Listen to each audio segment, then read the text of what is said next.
ఈరోజు మన పాఠం పేరు ఏంటండి? పాపము. మన పాఠం పేరు ఏంటండి? పాపము. సరే, ఇక్కడ సామెతల గ్రంథము 28వ అధ్యాయము 13వ వచనంలో ఏముంది?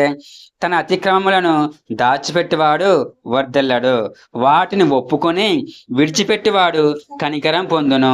ఆమేన్. యేసుప్రభా, మీకన్నా వందనాలు స్వామి. నమస్కారములయ్యా. గతించిన రోజులన్నీ మమ్మల్ని కాపాడిన దేవా, మాట్లాడిన దేవా, పెంచి పోషించిన దేవా, అదే రీతిగా తండ్రి ఈ రోజు కూడా మాతో మాట్లాడండి స్వామి. మా అందరికీ ఏమి కావాలో, ఏమి నేర్పించాలో అవన్నీ దయచేయండి అయ్యా. ప్రభా, మీ సన్నిధి అంటే ఇదొక పాఠశాల కాబట్టి, మేమందరం పిల్లలం కాబట్టి, మా తండ్రి నీవు కాబట్టి ప్రభా, మా తండ్రివైన దేవా, మా ప్రధాన యాజకుడా, దయచేసి మీ పిల్లలమైన మా అందరితో మాట్లాడండి స్వామి. ఈ చిన్నపిల్లలకి ఏమి నేర్పాలో అవన్నీ నేర్పించి ప్రభా, బుద్ధి చెప్పించి మంచి పాఠాలు నేర్పించి మాకు మంచి గుణము దయచేసి ప్రభా, మీ త్వరగా రాబోతున్నారు కాబట్టి మేము రాకడికి ఎత్తబడే భాగ్యాన్ని మాకు అందరికీ దయచేయమని వాక్యం అయ్యన్నా పెండ్లు కుమార్ గారు అని అన్నా యేసుక్రీస్తు వారి పరిశుద్ధ నామమున నా పరమ తండ్రి. ఆమేన్. అందరికీ మరొకసారి మన్నాతండి. సరేనండి, ఈరోజు మన పాఠం ఏమని గురించి చెప్పుకున్నామండి? ఈరోజు పాపము. సరే, పాపము అంటే ఏంటి? అది అవునండి, అవును. ఇప్పుడు పాపము అంటే ఏంటి ఇంతకేనే? దేవుడు మన పాపల కోసం చనిపోయాడు, తిరిగి లేచాడని చెప్పుకుంటున్నాం కదా. మరి పాపం అంటే ఏంటి? పక్కవాడికి చెడుగు చేస్తే అది పాపం అండి. మంచి పాట చెప్పింది సిస్టర్. ఇంకా పాపం అంటే మీకు తెలిసింది ఏం చెప్పండి. ఇప్పుడు వాళ్ళ కోసం వీళ్ళ కోసం లేనిపోని అని చెప్పుకోవడం కూడా పాపమే.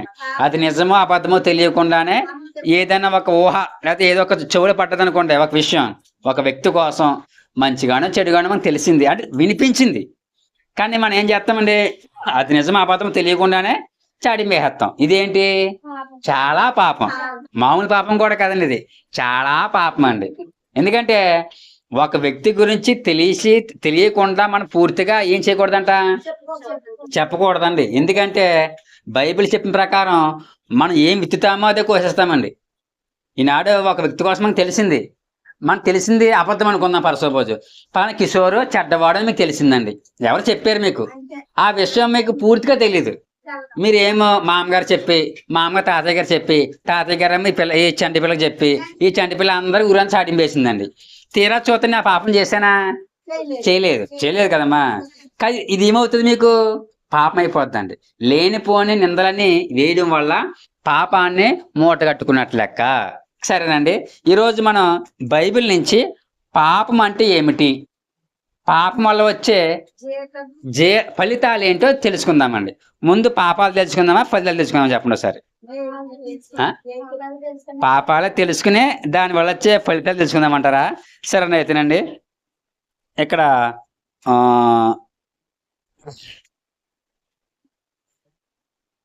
సరే అండి, మొదటి పాపం ఏమిటంటే యాకోబు పత్రిక 4వ అధ్యాయము 17వ వచనము, మేలైనది చేయకపోవడమే పాపము. ఏంటండి? మేలైనది చెయ్యకపోవడమే పాపం అని బైబిల్ వాక్యం చెబుతుంది. మేలంటే ఏంటండి? మేలు అంటే మంచి మేలు అనగా మంచి.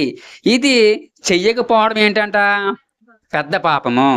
బైబిల్ చెబుతున్న మాట, దేవుడు రాయించిన మాట ఏమిటంటే మేలైనది చెయ్యకపోవడమే పాపం. ఇది మేలు అని తెలుసు మనకి, కానీ చేయట్లేదు అనుకోండి, అది ఏమైపోద్ది? పెద్ద పాపం అయిపోద్ది. ఇందాక సిస్టర్ అన్నట్టు నిజమే. పక్క వారి కోసం ఆలోచించట్లేదు అనుకోండి, అది మహాపాపము. ఎందుకంటే మనుషులందరూ ఎవరో? దేవుని బిడ్డలు, దేవుని స్వరూపాలండి. మనం పాపంలో పడిపోయి ఈ కులాలను ఏర్పాటు చేసుకునండి, మతాలు ఏర్పాటు చేసుకుని ఈడు నావాడు కాదు, ఈడు తెల్లగా ఉన్నాడు, ఈ నల్లగా ఉన్నాడు. ఇది అమెరికాలో ఉంటుంది, నల్ల జాతీయుడు తెల్ల జాతీయుడు. అలాగే మన దేశంలో ఏముంటుంది? ఇది మన కులపోడు, ఇది ఇంకో కులపోడు. లేకపోతే ఇది మన భాష కాదు, ఇది మన ఊరు కాదు, ఇది మన పార్టీ కాదు, ఇది మన సినిమా హీరో ఫ్యాన్ కాదు. రకరకాలుగా విడిపోయామండి. ఈ విడిపోయే ఏం అవును, అదేలేండి. సరేనండి, ఇక్కడండి ఏదైనా సరేనండి ఒక గతం గుర్తుపెట్టుకోండి. మన దగ్గరికి వచ్చి ఎవరైనా సహాయం అడిగితే మన వల్ల అయితే ఖచ్చితంగా చేయాలండి. లేకపోతే ఇప్పుడు ఈ చెల్లి ఉద్యోగం చేస్తుందండి. ఎవరో ఒకళ్ళు వచ్చి పరీక్షలు రాస్తున్నానక్క, నాకు కొంచెం హెల్ప్ చేయండి అనుకోండి. సపోజ్ ఇప్పుడు 10th క్లాసు అదే 10వ తరగతి పరీక్షలు జరుగుతున్నాయండి. ఎవరో అక్క, ఒక చెల్లో తమ్ముడో వచ్చి అక్క నువ్వు చదువుకున్నావు కదా, నాకు కొంచెం సహాయం చేయని చెప్పారు అనుకోండి. ఈ సిస్టర్ ఏం చేయాలండి? సహాయం చేయాలి. అంతేగాని ఈడు మన కులం కాదు కదా, ఇది మన మతం కాదు కదా, ఇది మన ఊరు కాదు కదా, ఇది మన వీధి కాదు కదా, ఈడు మా అమ్మకే వీళ్ళ అమ్మకి గొడవలు కదా, కాబట్టి ఇలా సాయం చేయకూడదు కదా అని ఇవన్నీ పెట్టుకుంది అనుకోండి, ఇది ఏమైపోద్ది? పాపం అయిపోద్ది. కాబట్టి మనకు ఎంతవరకు కుదిరితే అంతవరకు చెయ్యాలి. మన వల్ల అవ్వట్లేదు, మన దగ్గర డబ్బు లేదు, సహాయం చేసే శక్తి లేదు, స్తోమత లేదు, జ్ఞానం కూడా లేదు. ఇప్పుడు ఈ సిస్టర్కి నాకు తెలియదమ్మా, నాకు రాదమ్మా, ఒక పని చెయ్యి, నాకు తెలిసిన ఒక ఫ్రెండ్ ఉంది లేదా ఫ్రెండ్ ఉన్నాడు, తన అన్న దగ్గరికి వెళ్ళు, అక్క దగ్గరికి వెళ్ళు, నీకు బాగా నేర్పుతాడు అని ఏం చేయాలి? మాట సాయం అయినా చేయాలండి. ఏమీ చేయకుండా అన్నీ తెలిసి కూడా చేయట్లేదు అనుకోండి, ఇది ఏమైపోద్ది? మహాపాపం అవుతుంది. కాబట్టి ఈ పాపాన్ని మనం మూటట్టుకోకూడదు. దేవదాసే గారు అన్నారండి పాటలో రాస్తూనే, మన ధనము మన ఆస్తి మనదే కాదంటండి. వినాలండి, మన ఆస్తి మన ధనము మనది కాదంటండి. మన దగ్గరికి వచ్చి దేహి అని అడుగుతారు కదా, వాళ్ళది కూడా అంట. కాబట్టి అవసరమైతే కోటీశ్వరికి కూడా మనం ఏం చేయాలండి? సహాయం చేయాలంట. కోటీశ్వరికి ఏం చేయాలండి? సహాయం చేయాలి. మనం ఎక్కడికి వెళ్తా ఉంటాం, మనకున్న చిన్న స్కూటీ మీదో బండి మీదో, పెద్ద కారు అక్కడ ఏదో చిన్న డ్యామేజ్ వచ్చు, ఏదో చాగిపోతుంటది. అప్పుడు మనం ఏం చేయాలి? డబ్బు ఉన్న వాళ్ళు వీళ్ళకేంటి మన సాయం చేయాలండి అని వెళ్ళిపోకూడదండి. ఆగి ఏమైందని అడిగి మన వల్ల అయితే చెయ్యాలి. వాళ్ళకి ఏం తెలియదు, కొత్త ఏరియా ఏంటి, ఇక్కడ ప్యాచ్ పడిపోయింది బండి అండి, సహాయం చేయండి అంటే కనీసం ఫోన్ నెంబర్ మన దగ్గర ఉంటుంది కదా, లోకల్ ఎవరి మెకానిక్ది, వాళ్ళని అడగాలి. లేదా మన ఫ్రెండ్ అడుగు, ఏదోటి ఏం చేయాలండి? డబ్బును కూడా సహాయం చేయాలండి. కాబట్టి మన ఆస్తి మనదే కాదు, మన దగ్గరకు వచ్చి దేహి అన్న వాళ్ళది కూడానే. మనం చెప్పుకున్నామండి మత్తయి సువార్త 25వ అధ్యాయంలో ప్రభు అంటారు, నాకు ఆకలేసింది, నాకు బట్టలు లేవు, నాకు దెబ్బలు తగిలి పడి ఉన్నాను, నాకు దాహం వేసింది, మీరు ఏమీ చేయలేదు అని అడిగితే, నువ్వెప్పుడు దెబ్బలు తగిలినాయి ప్రభా, నీకెప్పుడు ఆకలేసింది ప్రభా అని అడిగితే, ఇలాంటి సహోదరులకి మీరు చేయలేదు కాబట్టి నాకు చేయనట్టే. కాబట్టి మనం ఏం నేర్చుకోవాలంటే మేలు చేయడం నేర్చుకోవాలి, మేలు చేయడం నేర్చుకోవాలి. ఇక్కడ మొదటి పాపం ఏంటి? మేలైనది చెయ్యకపోవడమే పాపము. సరేనండి. రెండో పాపం ఏంటంటే ఇతరుల కోసం ప్రార్థన చెయ్యకపోవడం కూడా పాపం అంటండి. 1 సమూయేలు గ్రంథము 12వ అధ్యాయము 23వ వచనంలోనండి సమూయేలు ప్రవక్త అంటాడండి, నేను మీ కొరకు సమాజము కొరకు ప్రార్థన చేయకపోతే అది నాకు పాపం అయిపోతుంది అన్నారండి. అంటే మన కోసం మనం చేసుకోవడం గొప్ప కాదండి ప్రార్థన, అది అందరూ చేసేదే. కానీ మనం ఇతరుల కోసం చెయ్యాలి. అందుకే ప్రభు అంటారు, నిన్ను వలె నీ పొరుగు వాణ్ణి ప్రేమించు. కాబట్టి మన ప్రార్థనలోనండి మొదటిగా ఏముండాలంటే మన కోసం ఉండకూడదు, మన పొరుగువారి కోసం ఉండాలి, మన సంఘస్థుల కోసం ఉండాలి, లేకపోతే మన చుట్టాల కోసం ఉండాలి, లేకపోతే మన శత్రువుల కోసం ఉండాలి. ఏం చేయలేమా? శత్రువుల కోసం కూడా ప్రార్థన చేయాలండి. ప్రభు అందుకే కదా మత్తయి సువార్త 5వ అధ్యాయంలో ఏమన్నాడు? మీ శత్రువులను ప్రేమించండి, మీ శత్రువులకు ఆకలేత అన్నం పెట్టండి, భోజనం పెట్టండి అని 5-6 అధ్యాయాలు చెప్పాడండి. చెప్పేసిన తర్వాత వదిలేదండి. చాలామంది నీతులు చెబుతారు, బోధలు కూడా చెబుతారు, అంతే. చెప్పడం వరకే నీతులైనా బోధలైనా అనుసరించరండి, ఆచరించరు. కానీ యేసుప్రభు ఏం చేశాడండి? చివరికి వచ్చినప్పటికీ, తండ్రి తను చంపుతున్న వారిని, కొడుతున్న వారిని, తిడుతున్న వారిని, దూషిస్తున్న వారిని, ముఖం మీద ఉమ్ము వేసిన వారిని కూడా, తండ్రి వీరు ఏమి చేయుచున్నారో వీరి దగ్గర కనుక వీరిని క్షమించు అని ప్రార్థన చేశాడు. అంటే ఇప్పుడండి మనకు ఆరోగ్యం బాగుందమ్మా, ఇప్పుడు ప్రార్థన చేయమని చేయగలం. మనం ఫుల్ జ్వరం వచ్చేసింది, ఇంకా లెగిసి ఒప్పు కూడా లేదు, అప్పుడు ప్రార్థన చేయగలమా? చేయలేము కదండి, చేయలేము. ఇప్పుడు యేసుప్రభు గారు ఉన్నారు, నేను మీరు ఇక్కడ సినిమా చూస్తుంటే తెలుద్దునండి, టీవీలో వేసాము అంటే యేసుప్రభు గారికి శ్రమలో తెలుసు, చూసాకంటే క్లియర్గా మనకు కొంచెం ఒక చూస్తే కొంచెం అవగాహన వస్తుంది కదండి. ఆయన్ని కొరలతో కొట్టేశారండి. ఈ కొరడాలు చివరి ఏముంటాయంటే చూపించండి, ఎముకలు ఉంటాయి కదమ్మా. అదే ఇప్పుడు చేపలు పడతాకి గేలం ఉంటుంది కదండి, తెలుసు, ఒక ఐడియా ఉందా? ఆ గేలములు ఎలా ఉంటది? ఇలా ఉంగురు ఉంటది. అలాంటివండి అక్కడ ఎముకలతో చేశారంటండి. ఆ ఎముకలు చేసినవి అంటండి కొరడా చివర కట్టి దాన్ని ఇచ్చుకుని కొడితే ఏమవుతుందంటే ఎక్కడ పడింది అనుకో, అప్పుడు గేలములు ఇక్కడ తగిలింది అనుకున్నాం, ఏమవుతుంది, లోపల దిగిపోద్ది. దిగిపోయిన తర్వాత లాగితే ఏమవుతుంది, ఆ చర్మం అక్కడ కట్ అయిపోద్ది, అక్కడ ఆ మాంసం కట్ అయిపోద్ది. ఇప్పుడు యేసుప్రభుని ఇంచుమించు చాలా దెబ్బలు కొట్టేశారు. మొత్తం వీపంతా ఏమైపోయిందంటే నాగటితో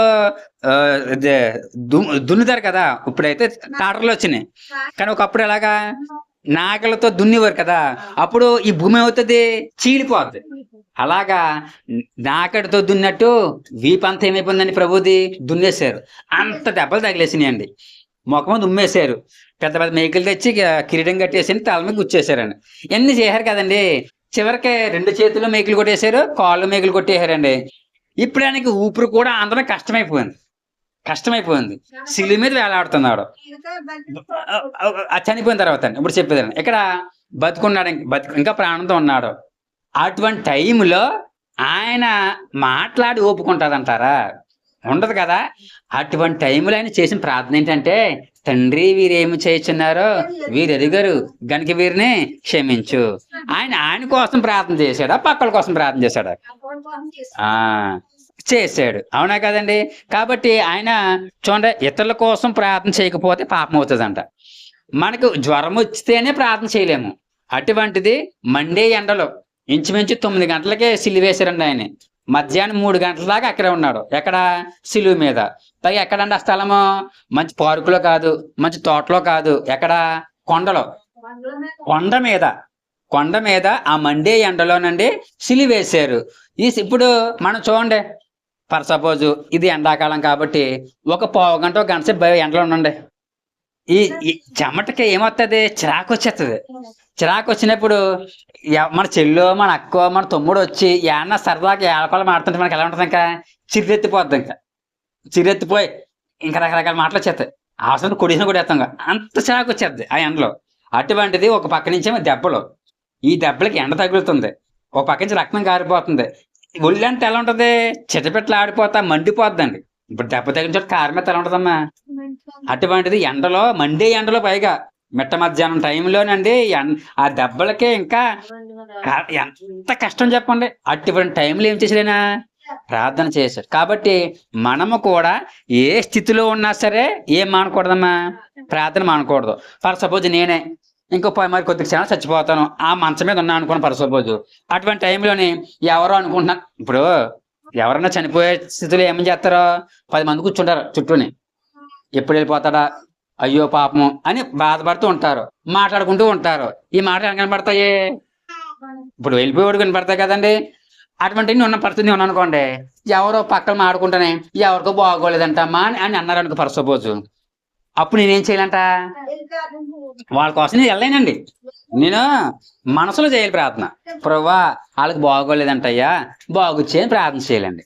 ఇప్పుడు మరణపు పడక మీద పడుకుని కూడా ప్రార్థన చేయాలంటాను, మానకూడదు. అందుకే దేవదశ గారు అన్నారు, నేను రోగినై ఉండగా రోగ బాధితుల కొరకు ప్రార్థన చేస్తాను, యేసు ప్రభువా మా హితబోధకుండా. అంటే నాకు జ్వరం వచ్చింది కాబట్టి ప్రభువా జ్వరం వచ్చిన వాళ్ళందరినీ బాగు చేయని ప్రార్థన చేయాలంట.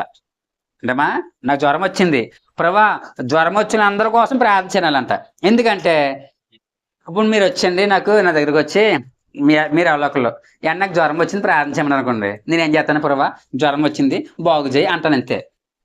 అదే జ్వరం నాకు వచ్చింది అనుకోండి ఫర్ సపోజ్, నాకు తెలుస్తుంది ఆ జ్వరం ఎంత నొప్పి వస్తుందో, ఎంత నీరసం వస్తుందో, ఒళ్ళు ఎలా పోట్లు వస్తున్నాయో అనుభవిస్తున్నాను. కాబట్టి నాకు ఏం తెలుస్తుంది, అమ్మో జ్వరం ఎంత భయంకరంగా ఉందా అని తెలుస్తుంది. కాబట్టి అందుకే అయ్యగారు అన్నారండి, మీకు ఏ రోగం వస్తే, ఏ వ్యాధి వస్తే, ఏ జబ్బు వస్తే ఆ జబ్బు గల వారి కోసం ప్రార్థన చేయండి. తలపోటు వచ్చేస్తున్నాను విపరీతంగానే, నన్ను ప్రార్థన చేయమంటే ప్రభువా తలపోటు తగ్గించు అని పైకి ప్రార్థన చేస్తాను, నొప్పి నాకు తెలియదు కాబట్టి. అది మీరు అనుభవిస్తున్నారు కాబట్టి మీరు ఏం చేయాలి, ప్రభువా తలపోటు వస్తుంటే మనశ్శాంతి లేదు, ఎంత భయంకరంగా ఉంటుందా, దయచేసి ఈ తలపోటుతో ఎంతమంది బాధపడుతున్నారో అందరి కోసం తగ్గించే ప్రభువా అని ప్రార్థన చేయాలి. అలా చేయకపోవడం ఏమవుతుందండి, పాపం అవుతుంది. మనం ఎక్కడున్నా సరే, మన బాతులు ఉన్నా సరే ప్రార్థన మానకూడదండి. మనకు తెలుసు అంటే, లేకపోతే ప్రయాణం చేస్తే వెళ్తున్నాము, బస్సులో వెళ్తున్నాము, బండి మీద వెళ్తున్నాము, ఎక్కడైనా సరే మనం ఏం చేయొచ్చు, మనసులోనే ప్రార్థన అంటే మోకరించి చేయడమే ప్రార్థన కాదండి, మనసులో కూడా ప్రార్థన చేసుకోవచ్చు. పడుకున్నప్పుడు కూడా లేకలేని స్థితిలో కూడా ఏం చేయాలి, మనం ప్రార్థన చేయాలి. ఇక్కడ సమూయేలు భక్తులు అంటున్నాడండి, ఇతరుల కోసము ప్రార్థన చేయకపోవడమే పాపము. కాబట్టి ఈ పాపం ఎవరో చేయకండి.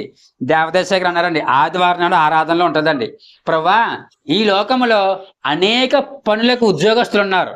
ఇప్పుడు ఈ సిస్టర్ ఏమో పాటలు చెబుతుంది, ఒక ఉద్యోగం. నేనేమో వాటరింగ్ పని చేసుకుంటాను, ఇది ఒక ఉద్యోగం. ఒక తాయి పని చేస్తారు, ఒకళ్ళేమో పంటలు పండిస్తారు, ఒకళ్ళేమో ఏదో ఒక పని దేనికో దానికి ఏమన్నారు, ఉద్యోగస్తులు ఉన్నారు.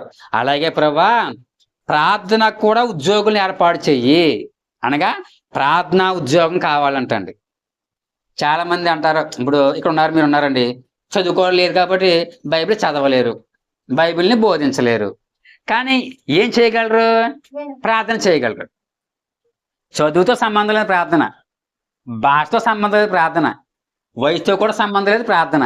ఎలాంటి వాళ్ళని ఏం చేయగలరు, ప్రార్థన చేయగలరు. అందుకే ప్రార్థనా ఉద్యోగస్తుని ఏర్పాటు చేయ ప్రభువా, ఎట్టివాని గురించైనను ఎటువంటి వాని గురించైనా మరువక ప్రార్థించినట్లు. ఒక్కొక్కసారి ప్రార్థన చేసిన అలవాటు ఉంటుందండి, మనం ఒక అంశం కోసం ప్రార్థన చేద్దాం అనుకుంటామమ్మా.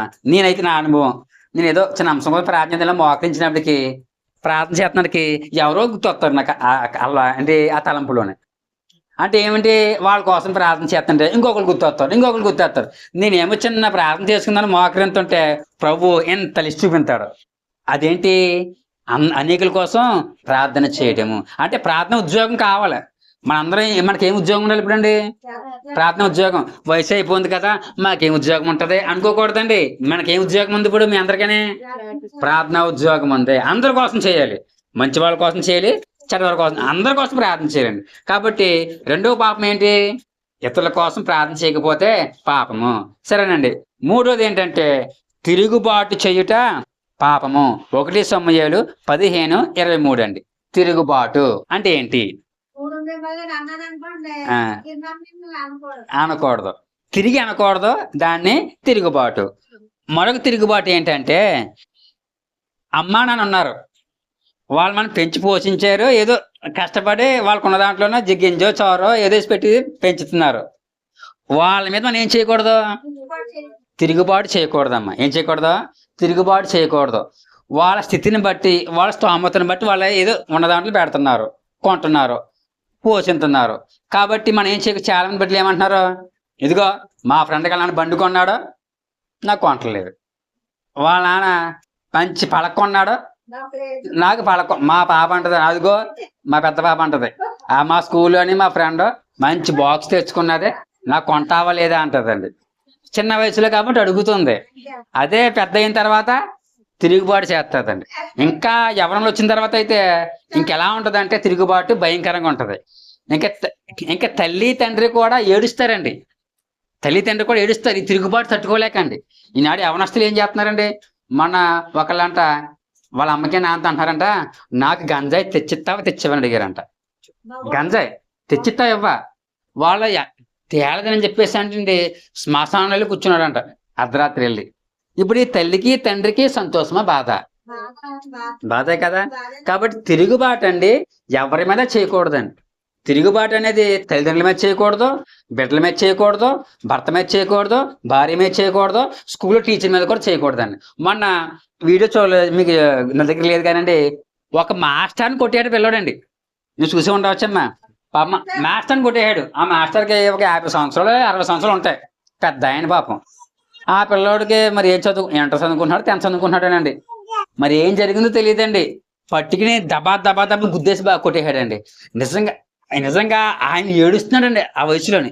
ఏడుస్తుంటే పక్కన ఫ్రెండ్స్ తట్టుకుంటున్నారు, అది పరిగెత్తుకుంటా పక్కన టీచర్లు వచ్చేసారండి.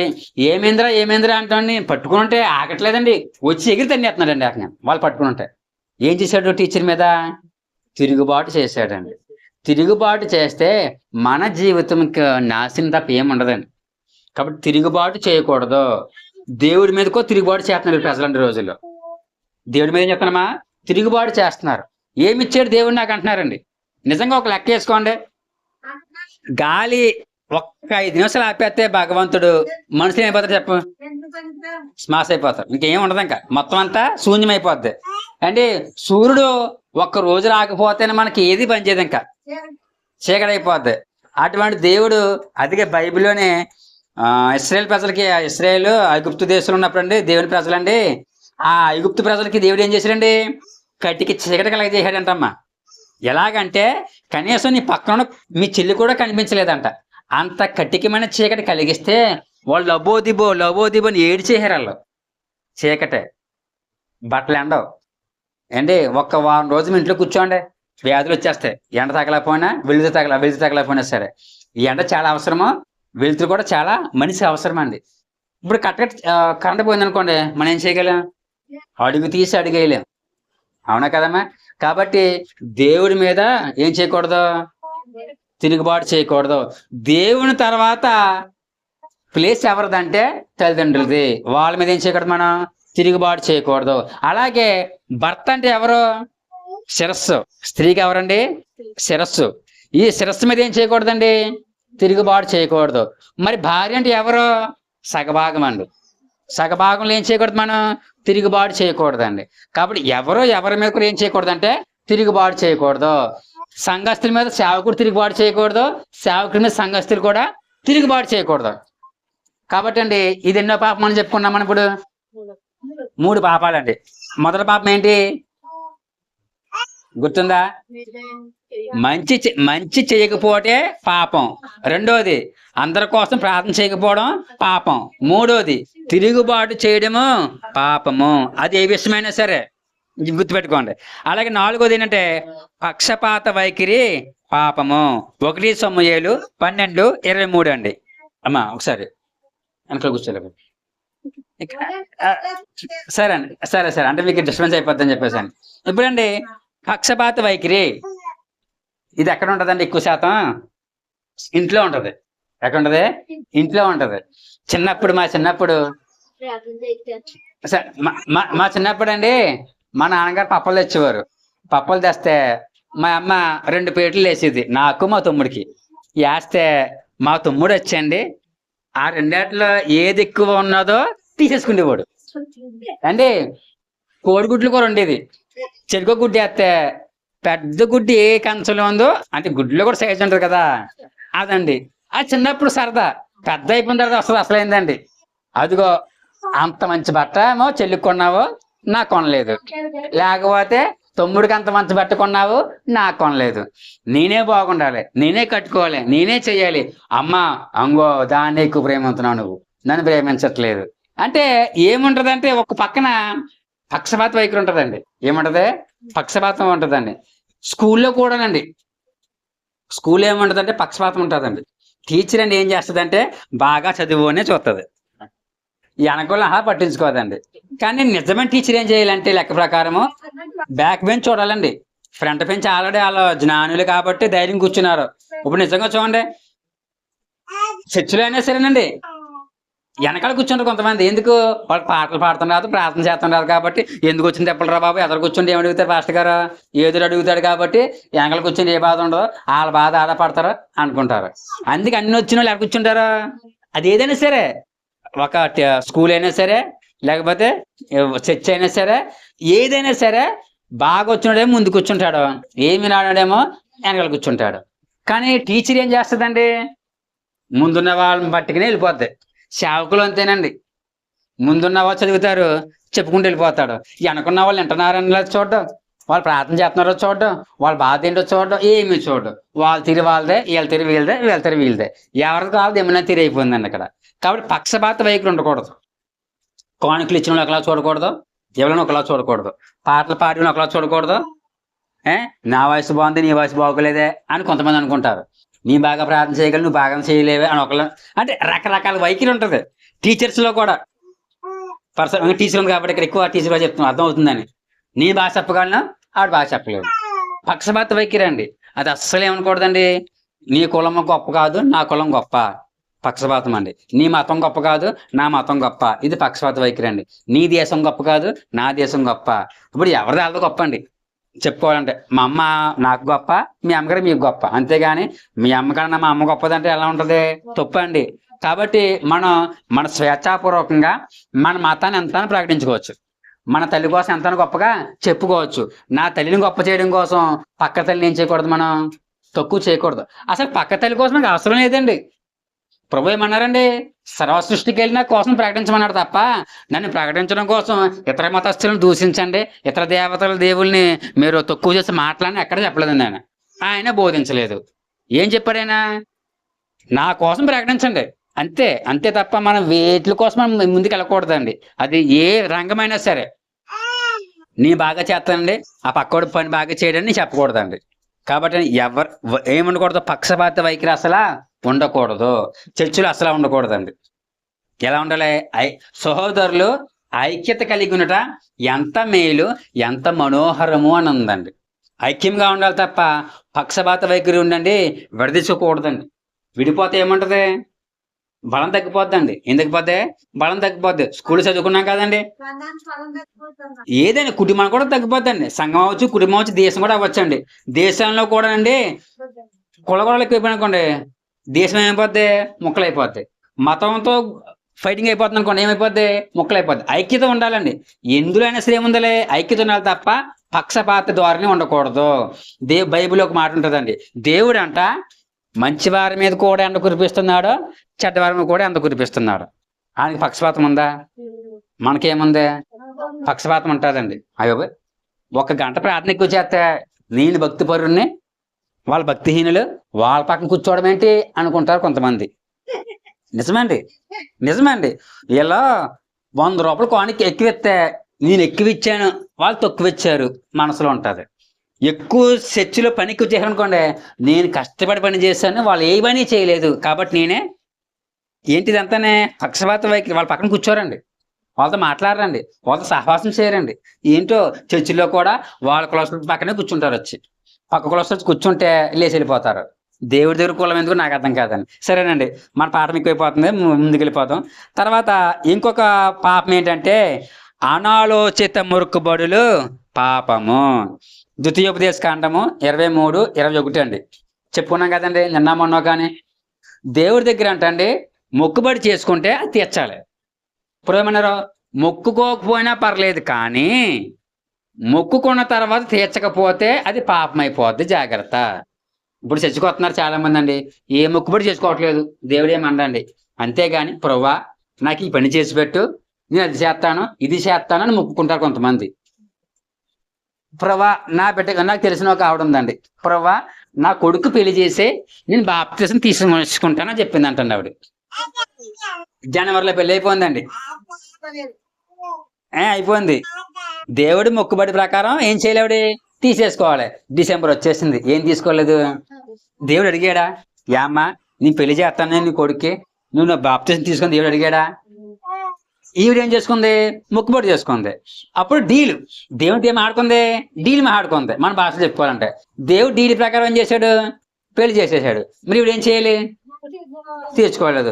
వాళ్ళిద్దరి మధ్య గొడవలు మొదలైపోయినాయి. ఎవరి మధ్య, భార్య భర్తల మధ్య. ఎవరు చేసిన తప్పుకి ఎంతకనే చేసింది. దేవుడేమో అనాలోచితంగా మొక్కుబడి మొక్కుకోకండి. మీరు మొక్కుకోకపోయినా పర్లేదు, మొక్కుకుంటే మాత్రం ఏం చేయాలని తీర్చాలి, అవునా? కాబట్టి ఇది మాత్రం గుర్తుపెట్టుకోండి, ఎక్కువ చెప్పలేదు దీనికోసం అండి. అలాగే ఇంకొకటి ఏంటంటే భేదవారిని బాధించుట పాపము. ద్వితీయోపదేశ కాండము 24:14-15.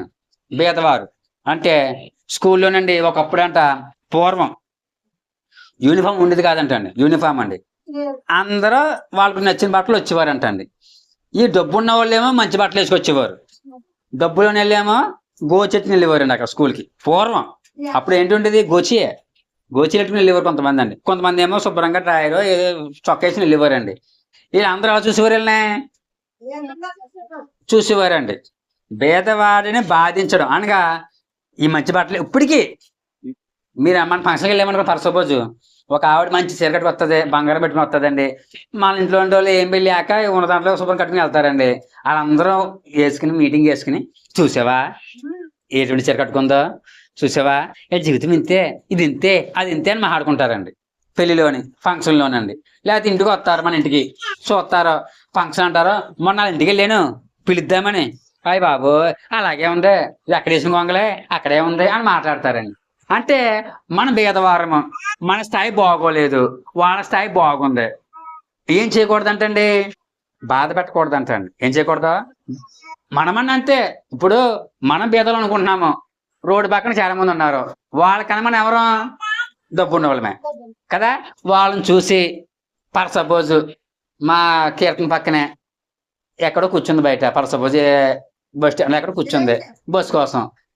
తీరా చూస్తే ఒక భిక్షం ఎత్తుకుంటే ఆవిడ లేదా వాళ్ళ పిల్లలు ఎవరో ఒకళ్ళు బట్టలు లేకుండా బూడితో వచ్చేసి పక్కన కూర్చుంది అనుకో, ఎలా ఫీల్ అవుతుంది? చిచి, ఈ నా పక్కన కూర్చున్నాడు బాబు అని మనసు ఫీల్ అయిపోద్దాన్ని. అవునా? అంటే ఇంది అర్థం ఏంటి? ఈడు భేదోడు, ఈడు లేనోడు, ఈడు బిచ్చగాడు, నేను ఎవరినే? మంచి బట్టలు అంటే ఉన్న దాంట్లో బట్టలు బాగున్నాయి, ఉన్న దాంట్లో ఏదో కొంచెం సౌక్యం ఉంది, వీళ్ళని చూసి ఏం చేస్తామంటే మనం ఏయ్ పక్కలు అని అంటాము. అంటే వాడు ఏం కలుగుతాడు? బాధ కలుగుతుంది. ఈ బాధ ఏమవుతుందండి? పాపం అయిపోద్ది. కాబట్టి భేదవారి పట్ల మనం ఏం చేయకూడదు? ఏం చేయకూడదండి? కఠినంగా ప్రవర్తించకూడదండి. ఉంటే పెట్టాలి, లేకపోతే లేదు. యేసుప్రభు గారండి ఎక్కడికి వెళ్ళి చెప్పండి ఒకసారి. భేదవా దగ్గరికి వెళ్ళండి, వాళ్ళ మధ్యన కూర్చుందన్నాడు అండి. మనమేమని చేస్తామా? అది బాబాయ్ మనమా అనుకుంటామండి. మదర్ తెరిసే గారు ఏం చేశారండి? భేదవాళ్ళ పక్కన కూర్చుని భోజనం తినిపించింది, వాళ్ళు సేవ చేసిందండి. అవునా కాదండి? విలియం కేరీ గారు ఏం చేశారండి? ఆ పక్కన కూర్చుని సేవ చేశారు. మనం చెప్పుకున్నాం మార్చి 10వ తారీఖున ఆవిడ పేరు ఏంటి, సావిత్రిబాయి పూలే గారి కోసం చెప్పుకున్నాం. సావిత్రిబాయి పూలే గారు అంటే చదువుల తల్లి అని మన మొట్టమొదటి మహిళా టీచర్ ఎవరంటే మన దేశంలో సావిత్రిబాయి పూలే గారే. ఆవిడకి విద్య ఎవరు నేర్పారు ఎంతగానే తెలుసా? ఆవిడ టీచర్ అయిపోయింది అనుకున్నాం కదా, మహిళా టీచర్ కదా, విద్య ఎవరు నేర్పారు ఎంతగానే? ఎవరంటే భర్త నేర్పాడు. తర్వాత దేవుడు నమ్ముకున్న మిషనరీలు వచ్చారు కదా, వాళ్ళు స్కూల్ స్థాపించి ఆడవాళ్ళకి చదివేంట్రా. మనం చూసాం కదండి వీడియో అండి, ఎలా మాట్లాడాలి అందరూనండి. ఆడదానికి చదువా, ఆడతో చదువుకుంటే కాపురం చేస్తుందా, ఆడ చదువుకుంటే ఇల్లు దిల్లుతుందా, అక్కడ మాటలు మాట్లాడితే ఆవిడ మాత్రం యేసుప్రభువు నమ్ముకున్న వాళ్ళు స్కూల్ స్థాపించి అక్కడికి చదువుకుందండి. చదువుకుని మన దేశంలో మొట్టమొదటిసారిగా ఆవిడ విద్యార్థి అయిందండి, అదే టీచర్ అయిందండి. ఆ టీచర్ ఆవిడ ఏం చేసింది? అనేక ఇంటికి వెళ్ళి ఏం చేసిందమ్మా, చదువు చెప్తాను రమ్మా రామ్మా రామ్మా అని చెప్పి మొదలు పెట్టిందండి. వీళ్ళందరూ ఏమన్నారు? తిట్టారు. ఆవిడంటమ్మా నువ్వు మనం రాలేదు, నువ్వు చెప్పాను స్కూల్కి వెళ్తున్నప్పుడు అంట నువ్వేం పట్టుకెళ్తావు బ్యాగ్లోని? లంచ్ బాక్స్, వాటర్, కొంచెం డబ్బులు ఏం అట్టుకెళ్తావు అంతే కదా, ఇంకా అట్టుకెళ్తావా? అట్టుకెళ్ళవు కదా. ఆవిడ ప్రతిరోజునంట ఒక చీర పట్టుకెళ్ళేదంట బ్యాగ్లో అట్టుకుని. ఎందుకంటే ఈవిడ వెళ్తున్నప్పుడు ప్యాన్లు వేసేవారంట, బురద నీరు వేసేవారంట, రాళ్ళుచ్చి కొట్టేవారంట. యా అవ్వా ఆడదే రోడ్డు మీదకి వచ్చింది, ఆడదే చదువు అవ్వా ఇంకా ఇది ఎక్కడన్నా ఉన్నది దూరం అలా గోలు మాట్లాడినవారంట. అనేసి మా బిడ్డల చదువు చెప్తాను మా ఇంటికి వస్తావే అంటే అని ఏమి ఇచ్చేవారంట? బురద నీరు వేసేవారంట.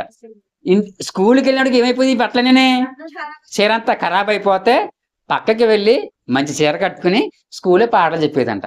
మరలా ఇంటికి వెళ్ళినప్పుడు మరలా వెళ్ళిపోయి ఆ బురద చీర కట్టుకునేదంట. మళ్ళీ ఇంటికి వెళ్ళినప్పుడు ఏమవుతుంది? సత్కారమే. అంత అనుభవించింది ఆవిడ. ఆవిడ జీవ చరిత్రలోనే ఆ భర్త రాహాడు అనమాట. ఆ భర్త ఏమంటారంటే ఈ క్రమశిక్షణ ఎక్కడి నుంచి వచ్చిన భార్య కంటే క్రైస్తవ మిషనరీలు నేర్పించారు. బైబిల్ చదివిన తర్వాత మా భార్యకు ఈ క్రమశిక్షణ వచ్చింది. ఎవరు తట్టుకోలేదు అవమానం, ఎవరు తట్టుకోలేదు అవమానం. ఇప్పుడు నేను అన్నమ్మా ఎవరైనా అన్నాను కొన్ని వెళ్తావు స్కూల్కి రేపు నుంచి వెళ్ళవు కదా. అటువంటిది ఆవిడని ఎన్ని బూతులు తిట్టారో, ఎంతగా శపించారో, ఎన్ని మాట్లాడినారో. చివరికి బురదకు నీళ్ళు వేసి రాళ్ళిచ్చి కొడుతుని వెళ్తావా స్కూల్కి? ఆవిడ వెళ్ళింది. ఎందుకు వెళ్ళిందంటే క్రమశిక్షణ, క్రైస్తవ మిషనరీల దగ్గర నేర్చుకున్న క్రమశిక్షణ అని ఆయన రాశారనమాట. వాళ్ళ భర్త ఎవరో జ్యోతిరావు బాయ్ పూలే ఆయన రాశారనమాట. కాబట్టి అండి మనకి ఏమనకూడదు అంటే పక్షపాతి వైఖరి మనకి ఉండకూడదు, భేదవారంటే మనకి చిన్న చూపు ఉండకూడదు. సరేనండి. తర్వాత అయిపోయి మొత్తం ఎన్ని చెప్పుకున్నామంటే మన పాపాలండి. ఒకటి, మేలైనది చేయకపోవడం పాపం, ఇతరుల కోసం ప్రార్థన చేయకపోవడం పాపం, తిరుగుబాటు చేయట పాపం, పక్షపాతి వైఖరి పాపం, అనాలోచిత ముక్కుబడులు పాపం, ఇంకోటి భేదవారిని బాధించట పాపము. ఇవన్నీ ఏంటమ్మా? పాపములు. ఇంకా కొన్ని ఉన్నాయి, అవి మీకు చెప్తాను. ఆజ్ఞను అతిక్రమించుటే పాపము. ఏంటండి? ఆజ్ఞను అతిక్రమించుటే పాపం అండి. ఈ పాపాలు మనం చేయకూడదు, బైబిల్లో ఉంటుందండి ఈ మాటలో. సరేనండి, ఇప్పుడు పాపం వల్ల వచ్చే జీతం ఏంటి, ఫలితాలు ఏంటో చెప్పుకుందామండి. ఏనండి, పాపం వల్ల వచ్చే జీతం ఏంటి అవి మనం చెప్పుకుని ముగించేసుకుందాము. సరేనండి, మొట్టమొదటి, పాపము చేస్తే అవమానం తెస్తుందట పాపం. ఓకేనండి, పాపం ఏం తెస్తుంది అంటే అవమానం తెస్తుంది. సామెతలు 14:34 అండి. పాపం తెస్తున్నా మనకి అవమానం తెస్తుందంట. ఎలా తెస్తుంది అవమానం? ఇప్పుడు నేను దొంగతనం చేశాను, నన్ను పోలీసులు పట్టుకున్నారు. ఇది ఘనత అవమానమా? ఎవరికి అవమానం? నాకు అవమానం ఉండదు, నా కుటుంబానికి అవమానం. నా భార్య ఏమంటారో, యా అమ్మా ఇంతకీ నువ్వు కట్టుకుని చేరా, మీ ఆయన దొంగతనం చేత వచ్చిందా? నా కూతుర్ని, అమ్మ నువ్వు అనుకున్నాము, మీ నాన్న దొంగతనం చేస్తే శుభ్రంగా తిన్నారా అనుకుంటూనే ఉన్నాము, ఇంత భోగం ఎక్కడి నుంచి వచ్చిందో అని ఏం చెప్పింది మనకి? అవమానం. పాపం వల్ల అది ఏ పాపమైనా సరే, దొంగతనమే కాదండి, వ్యభిచారమైన అండి, నరహత్య అయినా, తాగుడైనా, బెట్టింగ్లైనా, ఏ పాపం తీసుకున్నా సరే ఏం తెస్తుందంటే అవమానం తెస్తుంది. ఈనాడు బెట్టింగ్లు ఎక్కువైపోయినాయి. ఒకప్పుడు క్రికెట్ అనే చాలా పిచ్చండి. ఎంత పిచ్చ అంటే మా ఇంట్లో చెప్తారండి, స్కూల్ సెలవు వస్తే పొద్దున్న వెళ్ళిపోయేవాడిని మా ఊరు పంచాయతీ కాడికండి. మళ్ళీ సాయంకాలానికి వచ్చేవాడిని కాదండి ఇంటికి. నాతో పాటు ఆడి పిల్లలందరూ భోజనంకి వెళ్ళేవారు మధ్యాహ్నం మాటలు. నేను వెళ్ళేవాడిని కాదు, లేట్ అయిపోద్దేమో, ఆటకి లేట్ అయిపోద్దామని అక్కడే కూర్చుండేవాడిని. ఎవడొకడు వచ్చేవాడు తినేసి, ఆడికి బాల్ వేస్తామే, నాకు ఆటకు సరిగ్గా రాదు, బాల్ వేస్తాం ఆడు కొట్టడం, ఎక్కడికో వెళ్తే పరిగెత్తుకుని వెళ్ళి తేవడం, మళ్ళీ వేయడం, ఒక ఆనందం. అంత పిచ్చ ఏదైనా సరే, అంత క్రికెట్ మ్యాచ్ అయినా సరే. అప్పుడు మా ఇంట్లో అంత స్తోమత లేకండి కరెంట్ తీసేశారు. కరెంట్ తీసేస్తే క్రికెట్ మ్యాచ్ అయితే ఆ రోజు అండి పిచ్చొక్కలు తిరిగాను ఊరంతా. ఎవరైనా టీవీ పెడతారేమోనండి, ప్రతి వీధికి వెళ్ళిపోయానండి, టీవీ పెడతారేమోనండి. ఎవరు పెట్టలేదండి. పైగా అక్కడ కూర్చోబెట్టేవారు బయట, ఎందుకంటే మనం తక్కువ వాళ్ళు ఎక్కువ అని. అప్పుడు మనకు తెలిసింది కాదు తక్కువ. ఎప్పుడు ఇంట్లోకి వస్తామంటారా బయట కూర్చొనేవారు, బయట కూర్చునేవాళ్ళు. అప్పుడు మనకి ఏం తెలుసు, వాళ్ళు పాడైపోద్దో ఏదో అనుకునేవాళ్ళం అండి. కరెక్ట్గా వెళ్తాను టీవీ కట్టేసేవారండి, ఇది వచ్చేస్తున్నారా అని చెప్పి. అలా ఉండేది మా ఊర్లోకి అప్పుడు అండి. అయినా సరే బతిమాలి ఏదోలా క్రికెట్ చూసేవాళ్ళం అండి. ఈనాడు క్రికెట్ చూస్తాకండి ఇప్పుడు ఆలోచన పక్క మొత్తం లేదనుకోండి, సరదాగా చూసేవాళ్ళు అందరం కలిపి. ఇప్పుడు క్రికెట్ చూడాలంటే బెట్టింగ్ అండి. ఏ క్రికెట్ మ్యాచ్ అయినా సరే కుర్రలందరూ కూర్చుని చూస్తున్నారంటే ఇక్కడ కారణం ఏంటంటే బెట్టింగ్ వేస్తున్నారు. బెట్టింగ్. మా ఊర్లో మా పక్కన ఉంటారు అనమాట, ఒక నైట్కి నైట్ 1,50,000 బెట్టింగ్ వేసాడు. 1,50,000 ఓడిపోయింది ఆ మ్యాచ్ అండి. ఏం కోల్పోయాడు? 1,50,000. మొత్తం ఆ సీజన్ 3 లక్షలు కోల్పోయాడు అండి. ఇప్పుడు మళ్ళీ వచ్చేస్తున్న ఐపీఎల్ మ్యాచ్ అండి. ఐపీఎల్ అంటే పెద్ద దరిద్రం అండి. ఐపీఎల్ కొన్ని వేల కోట్లు మారుతుందని చెయ్య. ఒక మ్యాచ్ మనం అనుకుంటున్నాం, మనకు బిడ్డ చూస్తున్నాడేమో క్రికెట్ అని. ఆడేం చేస్తాడా, ఈరోజు మన టీం వెళ్తుందిరా 1,000 రూపాయలు వేసుకో ఉంటాడండి. బెట్టింగ్ ఓడిపోద్ది, 1,000 రూపాయలు తుస్సుమని పోతాయి. ఒకటి 1,000 రూపాయలు. రావులపాలెం అయితే పెద్ద స్టార్ హోటల్ ఉందండి, టిఫిన్కి నెంబర్ 1 పేరు పెట్టింది. అతడంట బెట్టింగ్ వేసాడంట 2 కోట్లు 3 కోట్లు 4 కోట్లు మ్యాచ్ మీద. పోయిందంట అండి. మొత్తం ఇల్లు అమ్ముకున్నాడు, హోటల్ అమ్ముకున్నాడు, దేవాలు తీసి వెళ్ళిపోయాడండి. అంటే ఏం చేసింది బెట్టింగ్? ఈనాడు నేను ఇలా చెబుతున్నానంటే అది వాళ్ళకి అవమానమా ఘనత? అవునా? అంటే అందరి ముందు పాపం ఏం తెచ్చిపెట్టింది? అవమానం తెచ్చిపెట్టింది. కాబట్టి పాపము చేస్తే ఎంతటి వారైనా సరే ఏమవుతుందండి? అవమానం వస్తుంది. ఎంత గొప్ప వాళ్ళైనా సరే ఏమొస్తుందండి? అవమానం తీసుకొస్తుందండి. కోటీశ్వరుడు అవ్వచ్చు, ఒక అమ్మాయి చేపట్టుకున్నానుకో ఏమవుతుంది? అవమానమే కదండి. కాబట్టి పాపము, ఎటువంటి పాపమైనా సరే అదేం తీసుకొస్తుంది? అవమానం తీసుకొస్తుంది. అలాగే మరొకటి ఏంటంటే భ్రమ కలిగిస్తుందంట పాపము. ఏంటండి? భ్రమ కలిగిస్తుందంట. తాగుబోతుడు, ఎందుకు రాళ్ళు తాగుతావు, ఆరోగ్యం నాకేంటి, ఈనాడు ఏ అలవాట్లు లేనాడే పోతున్నాడు, ముందు మాకేముంది అన్ని అలవాట్లు ఉన్నాడే గొప్పగా ఉన్నాడో చెప్తున్నాడండి. ఏంటది? భ్రమ. ఏనండి? భ్రమ. ఒక ఊహలో బతికేస్తాడండి. ఒరే నీ బిడ్డలు మా బిడ్డలకేంటి రాజులు అంటాడండి తాగుబోతాడు. ఇంట్లో బిడ్డలు ఏమంటారు? తిండి లేక. ఈనాడు చాలా మంది బిడ్డలండి ఆరోగ్యంగా ఉండట్లేదంటే గల కారణం ఏమిటంటే తల్లిదండ్రులు చిన్నప్పుడు సరిగ్గా చూడలేక ఈనాడు సైట్ వచ్చేస్తుంది ఎక్కువ శాతం. ఈ జనరేషన్కి అయితే ఈ సెల్ ఫోన్లో వస్తుందండి. మా జనరేషన్లో వాళ్ళు బలహీనంగా ఉన్నారు అంటే కారణం ఏంటంటే తగిన ఆహారం లేదు వాళ్ళకి. చిన్నప్పటి నుంచి పౌష్టికాహారం అందలేదు. ఎందుకు అందలేదు? భర్త తాగుబోతు, తిరుగుబోతు, జోదాలు. లోపల ఇంట్లో ఏమి లేవు, ఆహారం ఏమి లేదు. తల్లి ఏం చేసి పెడతాది? ఆ ఉప్మా చేసి పెడతాది, ఆ గింజ చేసి పెడతాది, లేకపోతే ఏదో తెచ్చి 6 నెలల అప్పు తెచ్చి ఉన్న దాంట్లో కొద్దిగా పెడతాది. బలమైన ఆహారం పెడతాదా? ఎక్కడి తెచ్చి పెడతాది? భర్త ఏం చేస్తున్నాడు ఇక్కడ? యజమానుడు తాగుతున్నాడు, తిరుగుతున్నాడు, ఎంజాయ్ చేస్తున్నాడు. కాబట్టి అతను ఏమంటాడు? నా భార్యకి ఏంటి, నా బిడ్డలకేంటి, మహారాణులు నా బిడ్డలు ఓ ముద్దాడేస్తాడండి. ఏముంది బిడ్డలకి? భ్రమ. ఏం చేస్తుంది? పాపం అండి. భ్రమ కలుగుతుంది. బెట్టింగ్ ఆడివాడు కూడానండి. ఎందుకురా పాడు, నాకు తెలుసు, నాకు తెలుసు. ఒక అబ్బాయి అన్నాడండి, ఎందుకు ఇలాగే వేస్తున్నావంటే నాకు ఎక్కడ ఆపాలో తెలుసు అన్నాడండి అబ్బాయి. అండి నాకు ఎక్కడ ఆపాలో తెలుసు కిషోరు అన్నాడండి. ఎందుకు ఈరోజు వస్తుంది అనుకోవచ్చు, 10,000 వచ్చిందండి. వచ్చింది అది కూడా మన సొమ్ము కాదు, అది ఎవరో కష్టపడిన సొమ్ము, మనకు జయకరం కాదు, వద్దు అంటే నాకు ఎక్కడ ఆపాలో తెలుసు కిషోరు అన్నాడండి. ఆ సీజన్ అయిన తర్వాత 70,000 అప్పు అయిపోయాడు. 70,000 కరెక్ట్గా కరోనా వచ్చేసింది, లాక్డౌన్ పెట్టేశారు. నిజంగా ఎంత నలిగిపోయాడు అంటే వచ్చాడండి. ఆ నసరంగా ఆడడానికి కిషోరు అన్నాడండి. స్టార్టింగ్ ఏమన్నాడు? భ్రమ. నా చేతిలో ఉంది. తాగుబోతాడు, నాకు లిమిట్ తెలుసు అంటాడు. భ్రమ. వ్యభిచారమోడు, నాకు తెలుసు. ఏదైనా సరే భ్రమ కలిగిస్తుంది పాపం అండి. బాగున్నాను, అంతా బాగుంది, అంతా నా స్థితిలో ఉంది, అంతా బాగుంది అనుకుంటారు. కానీ ఏది మన చేతిలో ఉండదండి. ఒక్కసారిగా పడేస్తుందండి మనిషిని. కాబట్టి పాపం ఏం కలిగిస్తుందంటే భ్రమ కలిగిస్తుంది. తర్వాత పాపము హృదయాన్ని కఠినం చేసేద్దండి. ఏం చేద్దామా? కఠినం చేసేద్ది. బిడ్డ అని ఉండదు, ఇంకా భార్య అని ఉండదు, భర్త అని ఉండదు, కఠినం అయిపోద్ది. మనం చెప్పుకున్నాం కదండి, పాప భర్త ఉండగా బిడ్డ ఉండగా వేరొకరితో చాటింగులు అలవాటు అయిపోయి రైల్వే స్టేషన్ బస్ స్టేషన్లో చిన్న బిడ్డని అప్పుడే నడుస్తూ అలవాటైన బిడ్డని వదిలేసి వెళ్ళిపోయిందండి వేరొక బండి ఎక్కేసి. అంటే ఇప్పుడు ఇవి మనసు మెత్తనంగా ఉందా, కఠినంగా ఉందా? కఠినం అండి. అంటే పాపం ఏం చేస్తుంది? కఠినం చేస్తుంది.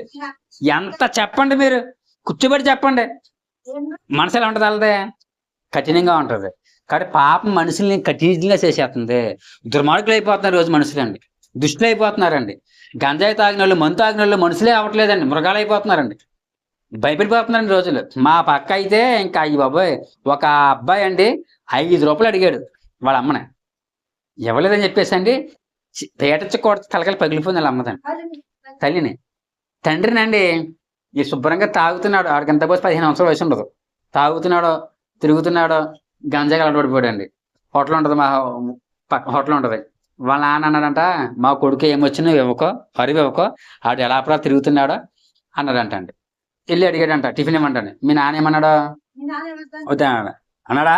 సరే అని చెప్పేసి ఇంటికి వెళ్ళి వాళ్ళ నాన్న తీసుకొచ్చి ఎక్కడికండి అందరూ చూస్తున్నానికి లాగితే కొట్టాడంట వాళ్ళ నాన్న. ఎందుకని? నాకు టిఫిన్ ఇవ్వద్దన్నాడు కదరా నువ్వు అని అడిగి అందరి ముందు లాగు కొట్టాడంట. అంటే అతను ఆ బిడ్డకు హృదయం ఎలా ఉంది ఇప్పుడు? కఠినం అయిపోయింది. నిజంగా తండ్రి ఏమైనా చెప్పండి సార్, 10 మందిలో కొడితే నిజంగా రేపు పొద్దున్న 10 మంది తిరగలి కదా, అతను తిరగాలి కదా, రేపొద్దు మొహం చూపించుకోవాలి కదా. సెంటర్కి వెళ్ళినట్టు ఏమంటారండి, ఎంత నవ్వుతారు అసలు. మంచోడు గట్టి హృదయం ఉంది కాబట్టి ఇంకా ఉన్నాడు. కొంతమంది ఏం చేస్తారైతే అయిపోతారు, నాకు అవమానం తట్టుకోలేక అవమానం తెస్తుంది. బిడ్డ చేసాడు తప్పు, తండ్రి కూడా తెస్తుంది, అవమానం తెస్తుందండి. కాబట్టి హృదయాలు కఠినమైపోతాయి పాపం చేస్తే.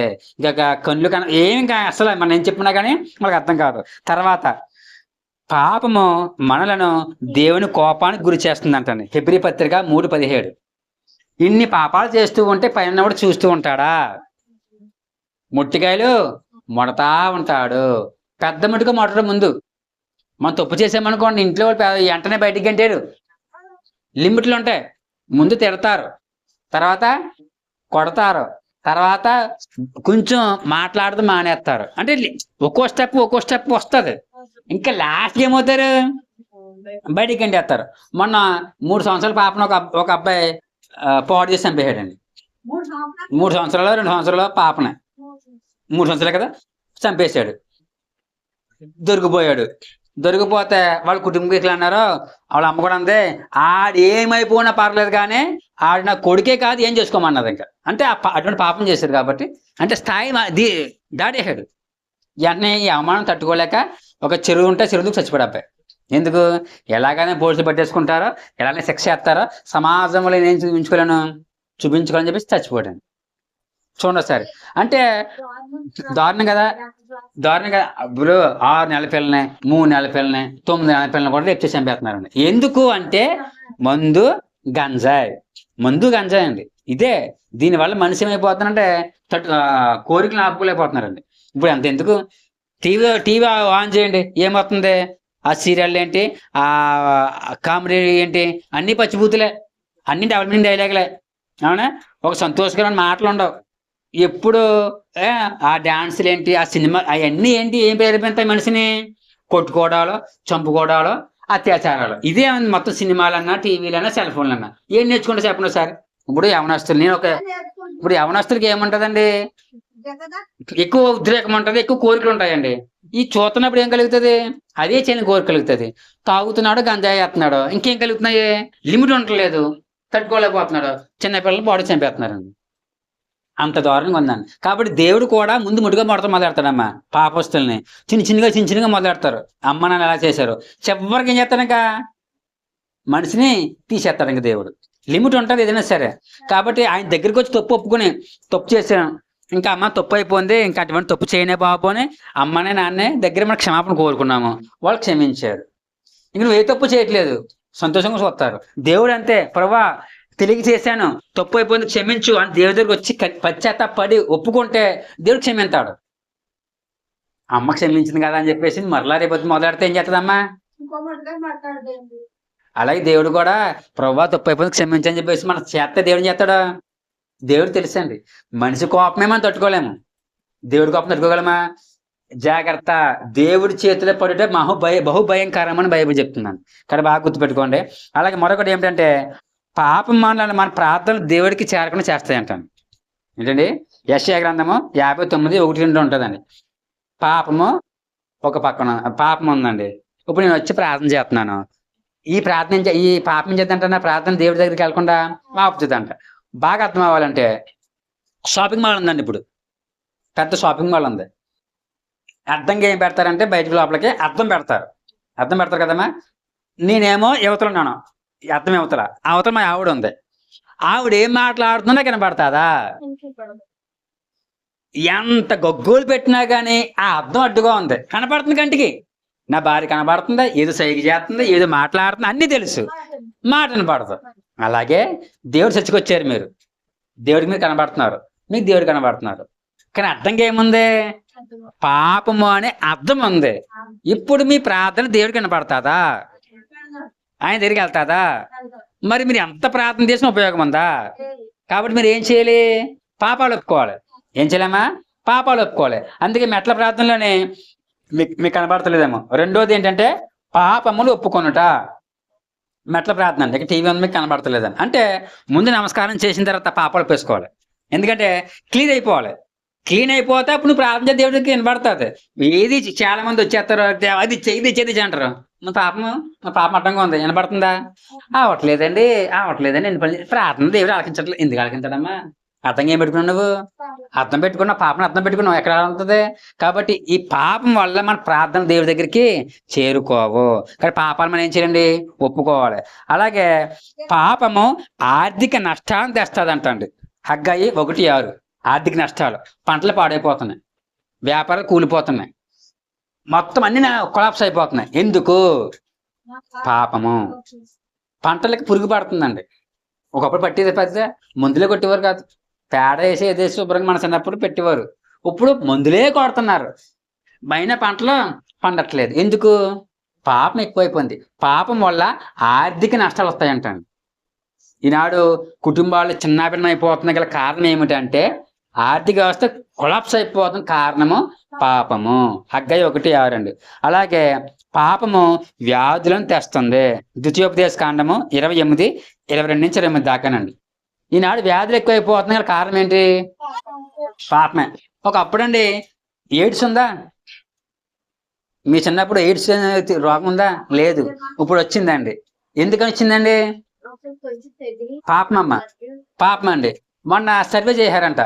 సర్వే చేస్తే అది ఉద్యోగం పెద్ద ఇప్పుడు అంటారు కదమ్మా, ఉద్యోగం ఏంటిది, సాఫ్ట్వేర్ ఉద్యోగస్తులను ఎక్కువ వచ్చిందంట ఎయిడ్స్. అంత పాపం చేస్తున్నారంట వాళ్ళు, సాఫ్ట్వేర్ ఇంజనీర్లు అని. మా ఫ్రెండ్ అంటే ఒక అబ్బాయి, మీకు తెలిసి ఉంటది, పేరు చెప్పనులేండి. ఆ అబ్బాయి ఒకసారి హైదరాబాద్ వెళ్ళాడంట. హైదరాబాద్ వెళ్తే ఆ అబ్బాయి పబ్బుకి తీసుకెళ్ళాను ఫ్రెండ్స్ అంటే. దేవుడు నమ్ముకున్న అతనే బాప్తిజం తీసుకున్నాడు. అంటే ఫ్రెండ్స్ తో వెళ్తే హైదరాబాద్ సరదాగా వెళ్తే పబ్బుకి వెళ్ళారంట. నేను రానరా బాబు మీకు దన్నరా లేదు లేదు సరదాగా పని చెయ్యి, నువ్వు కోక్ తాగు, మేము ఎంజాయ్ చేస్తామనంట. సర్లే తీసుకెళ్లారు బలవంతంగా. వెళ్ళిన తర్వాత ఎవరు కోక్ తాగుతున్నారంట, ఒక శుభ్రంగా తాగంటే అక్కడ ఆడపిల్లలు డాన్స్ చేస్తున్నారంట. వాళ్ళు ఏదో స్ప్రే కొట్టారంట. ఆ పబ్బులో కొడితే ఆటోమేటిక్ ఈ అబ్బాయి తెలియకుండా లేచి వెళ్ళి డాన్స్ చేసాడంట వాళ్ళతో. చేస్తే ఇంకా ఆ అబ్బాయి అన్నాడండి, అన్నయ్య నిజంగా అయ్యి బాబు చాలా దారుణం అన్నయ్య బాబు, ఇంకా చచ్చినాకనే ఎగరకూడదు, పబ్బులకి వెళ్ళకూడదు అన్నయ్య, ఎంత దారుణం అన్నయ్య. వాళ్ళు డేరు ట్రూత్ అండ్ డేరే ఆటలు ఆడుతున్నారంట అండి. ఇది ఒక ఆట ఉంటుందండి, అదే నిజం చెప్తావా లేదా సాహసం చేస్తావా అనండి. ఈ గేమ్లో ఏంటంటే డేరింగ్ తీసుకుంది అనుకో, పర్సపోజ్ అమ్మాయి అండి, ఆ పిల్ల ఒక అబ్బాయి గెలిచాడు అనుకోండి, పర్స డేరింగ్ అనుకోండి, నీకు ఏం కావాలంటే నాకు అమ్మాయి నైట్ నాకు కావాలని అనుకోండి, అమ్మాయి వెళ్ళిపోవాలంటాడు. అలా ఉందంట నిజంగా.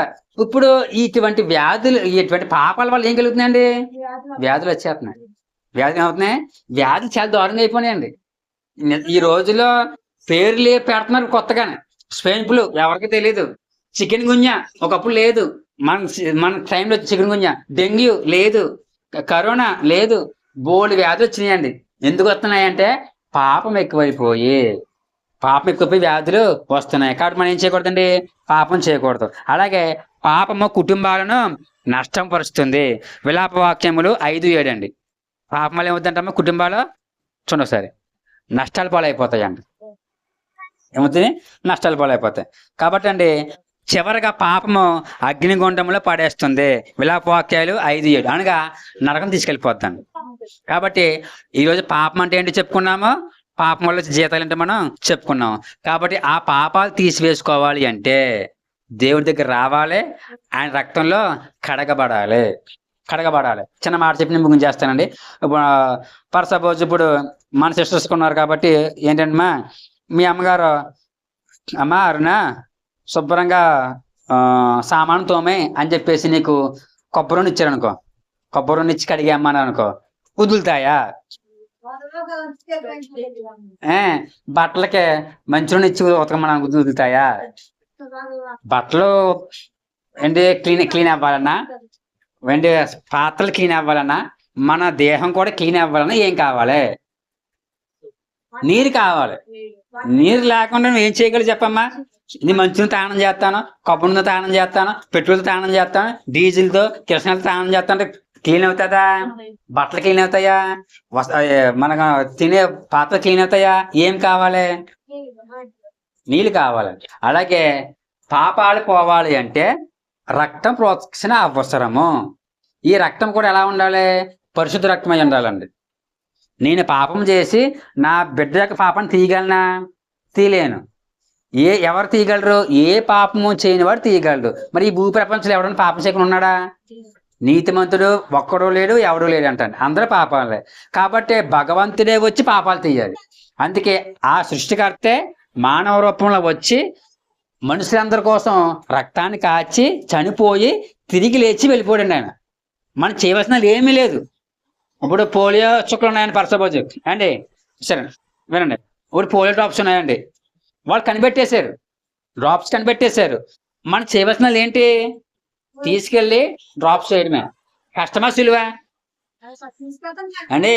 డ్రాప్స్ వేయించడం సులువే కదండి, సులువే కదా. అలాగే దేవుడు మన కోసం ఆల్రెడీ ముందు కనిపెట్టేశాడు పాపానికండి. ఏమిటంటే విశ్వాసం ఉంచండి, దేవుడు నా కోసం ప్రాణం పెట్టాడు, రక్తాన్ని కార్చాడు అని విశ్వసించండి. నా దగ్గరకు వచ్చి నా పాపాలు క్షమించి పశ్చాత్తాపడి కన్నీరు విడిచి అడగండి.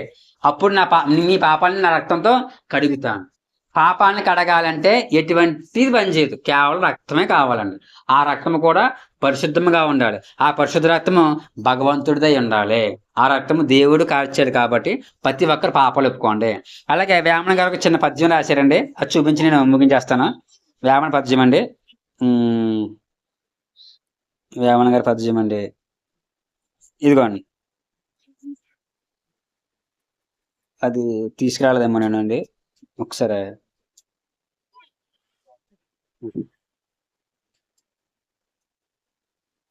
ఉమ్.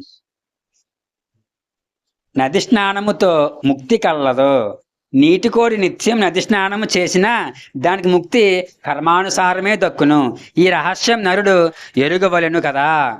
ఈ పద్యం 1893 పద్యం అండి. అదే ఎవరు వేమన గారు రాశారండి. వేమన రాసిన పద్యం అండి ఇది. అంటే నీళ్ళలో మునిగితే పాపం పోద్దని అనుకుంటున్న మనుషులారా, అలాగైతే నీటి కాకి రోజు ములుగుతుంది కానీ దానికి పాపం పోతుందా? దానికి ఎలాంట కర్మఫలం కర్మానుసారంగానే దానికి వస్తుందంట అండి. అలాగే మనిషి కూడా నీటిలో మునిగితే పాపం పోదు అని వేమన గారు పద్యం రాశారండి. కాబట్టి దేవుడి రక్తంలో మనం కడగబడాలి. అటువంటి భాగ్యం దేవుడు దయచేయను గాక. ఆమెన్. యేసుపురంతో మాతో మాట్లాడిన దేవా, వినవాక్యంచరంగా జీవించే జీవితం అంతకు దయచేయమని యేసుక్రీస్తు వారి పరిశుద్ధ నామమున పరమ తండ్రి. ఆమెన్. సరే అందరికి మరొకసారి మరి నా తండ్రి